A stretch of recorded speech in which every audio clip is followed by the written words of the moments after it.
welcome back to Lavendaire. It's Eileen. So today I'm gonna do a Q&A for the Dream Life series. Hopefully you've been following along. Today I'm gonna try to make the series a little more interesting since I'm going to San Francisco. My flight is in about an hour.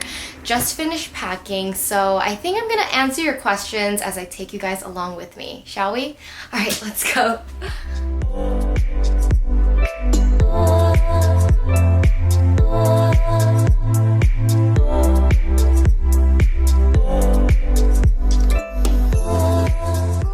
Hey guys, so we made it to San Francisco and we're in our hotel room right now. Basically last night we got in really late, so I didn't feel like continuing the vlog. Right now I'm about to get ready. I have an event to go to. I'm speaking today, so I'm gonna answer some questions while I get ready. Let's do it. The first question I'll answer is from Trinity Williams. The question is, if we're still in school and working towards our goals of a certain career we love, some of this goal setting is hard since it's just finished school.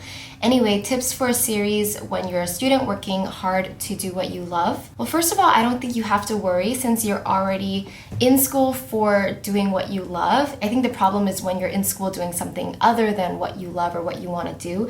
And I think you don't have to worry about knowing the steps after school just yet. Like, it's okay to focus on your current goal, which is finish school. Don't worry about all the other goal setting. You can actually wait a little bit to do that later. I mean, if you have ideas, you can obviously jot them down, but it's not a priority to focus on right now. That's why I think school is a little easier because all the rules are kind of laid out for you. You know how to do well, what success looks like because it's all measured. So just do your best with whatever's in front of you and don't worry too much about planning really far ahead into the future. Like, you'll get there when you get there. If you don't have all the answers now, like, that's fine. Just focus on school and the rest will come in its own accord.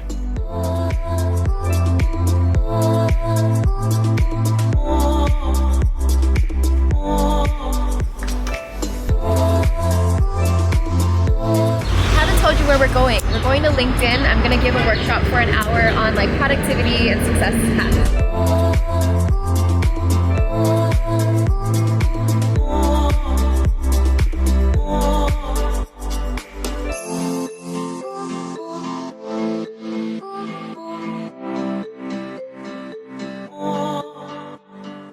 So I just finished speaking at LinkedIn and I'm in this public area. I know it is pretty loud, but hopefully you can hear me.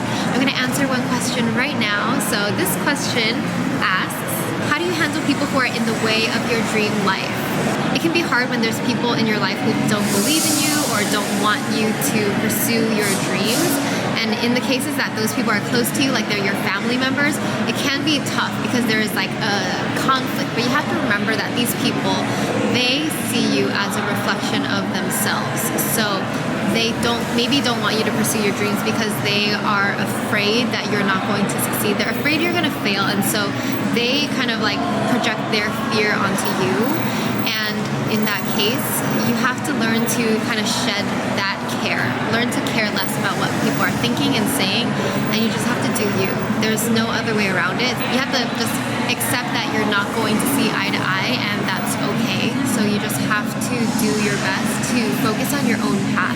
Sometimes it does mean distancing yourself from those people. Maybe you just don't update them on what you're doing, because anytime you bring up your progress, it just might cause an argument. So you do have to deal with things like that. In my personal experience, any conflicts with my family members who didn't see my dreams and didn't see eye to eye with me, it was a tough period of like, we just didn't get along. We couldn't really communicate about this until the point where I finally found success in my career. Like I realized that pacified everything. I think after they see you succeed and they see that you're okay, your relationship will become better. In a way, it dissipates their fear because their fear of you failing and getting hurt, now the reality is something different. So I do notice that things will change as you go down your path.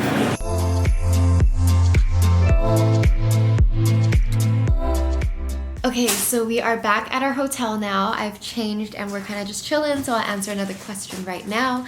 This one is from BB Joey. She says she's a student in school and her school will end in 2 years. She says, I don't know how to start now. I'll be honest with you, I'm super lazy and I will try something and end up being lazy again. Please help. To be honest, most people go through this. Most people start something and then they either lose motivation or momentum and then they get lazy and they stop, and that's why they don't get very far. And if you don't want to be like most people, you want to learn how to keep going, there are certain things you can do. Number one is focus on your small wins. Try to get some small victories under your belt. It doesn't have to be like a big achievement. It could just be something small. Celebrate that, because once you celebrate all your small wins, you build confidence, and then when you have confidence in something, you build more motivation to keep going with it. It's kind of like, I did this well, and it motivates me to do more. I have a full video on building those confidence chips that I'll link down below. It's actually my confidence story. Another thing is to remember that you want to be exceptional. You don't want to be like everybody else who gets lazy and stops trying. What sets those successful people apart is that they keep going and they have that inner drive that pushes them forward. I mean, first of all, you have to make sure that what you're doing is genuinely what you're excited about and genuinely what you're passionate about, because you really need to have that inner fire to push you. You can't force yourself to do something that you don't like or that you don't really want to do. So you got to really love it, and then you got to push yourself, count those small wins, celebrate those little victories. The rest of it is learning to build the habit of picking yourself back up and continuing to try after you get lazy, after you fail. Like, this is not to say that you'll never ever feel like getting lazy again, because even I get lazy too. Even I don't feel like doing anything sometimes, but it's having the habit of like self-motivating yourself to start again. It's being a self-starter. And when you find yourself falling and getting lazy, remind yourself why you want to do this in the first place. Knowing your why, and then having the habit of self-starting again, not beating yourself up over stopping. Just like you fall off, whoop, jump on ASAP, keep going, bring yourself back up no matter what.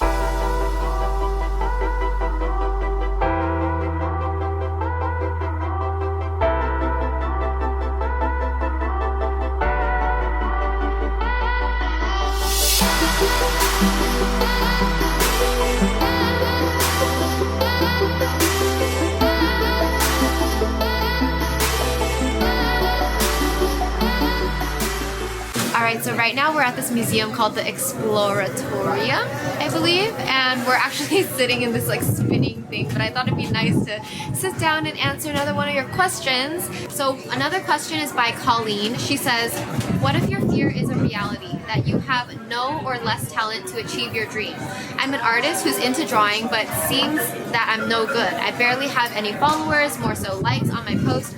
I can barely see the light of having a bright future as an artist. Colleen, first of all, what you're feeling is the fear of not being good enough, and that's a very common fear for artists to have. We don't think that we're good enough to succeed or to even call ourselves as artists, but I just want to share this one quote.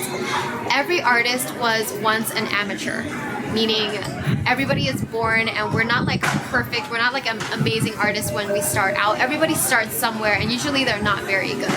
Everybody that you look up to, that you see as successful, they had to work on their craft. They had to improve at getting better, and they basically started out probably wherever you are. They didn't have much skills. They had to develop the skills on their own. So I would say you have to just believe in yourself, believe that you can do it, and then put in the time to work on your craft and really just improve. If you don't even believe in yourself in the beginning, then you're not going to go very far. So you do have to be positive and just understand it's a growing journey. You don't start out being an amazing artist. You don't start out having a lot of followers or likes. Everybody starts at 0 followers, 0 likes, okay? And it's not about that anyway. Basically, you grow over time, you improve over time, and you just have to get through those parts.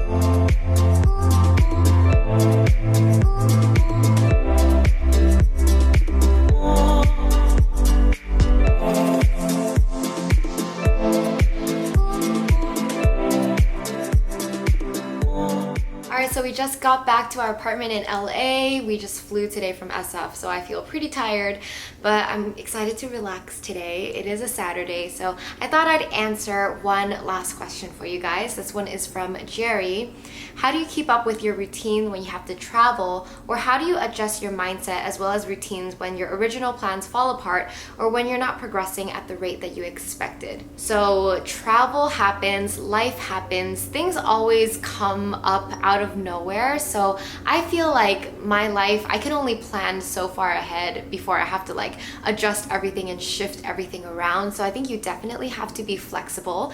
You have to be okay with things coming up and kind of ruining your schedule a little bit. You basically have to learn to adapt and change your plans, change your system as you go.